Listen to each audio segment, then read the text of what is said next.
নমস্কার বন্ধুরা, আমি মোনালিসা। আর এখন সকাল প্রায় 9টা বাজে। আর আমি আর আমার মেয়ে এখন যাচ্ছি ওর স্কুলে ওর ফাইনাল এক্সামের রেজাল্ট আনতে। আজকের দিনটা সেই কারণে আমাদের দুজনের কাছে খুবই স্পেশাল।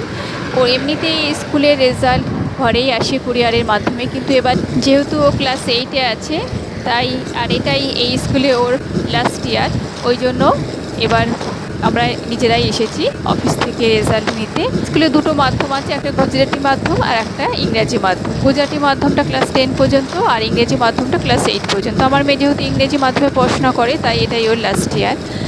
এই সেদিনকার কথা, ওকে হাগিস পরিয়ে স্কুলে পাঠিয়েছিলাম আর দেখতে দেখতে আজও কিশোরী হয়ে গেছে। এবার বিদায়ের পালা।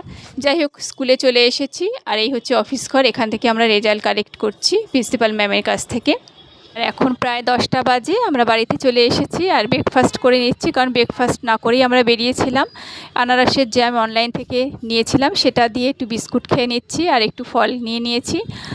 এই অল্পই ব্রেকফাস্ট করে নিচ্ছি, একটু পরে রান্না করব এই আর কি। মনটা একটু খারাপ আছে, অনেক দিনের সম্পর্ক ছিল স্কুলটার সাথে, সেটা আজকে অফিসিয়ালিভাবে ছিন্ন হয়ে গেল। সেই আমার মেয়ের যখন 2.5 বছরও হয়নি পুরো, তখন ওকে পাঠিয়েছিলাম স্কুলটায় হাগিস পরিয়ে। দেখতে দেখতে কয়েকটা বছর কিভাবে কেটে গেল বুঝতেই পারলাম না। যাই হোক, তোমাদের তো বলাই হয়নি মেয়ে কেমন রেজাল্ট করেছে। একদিক থেকে দুঃখ হলেও খুবই আনন্দ লাগছে। আমার মেয়ে ফার্স্ট হয়েছে।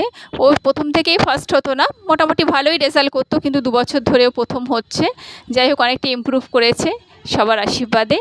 তো আজকের মতো টাটা, তোমরা ভালো থেকো।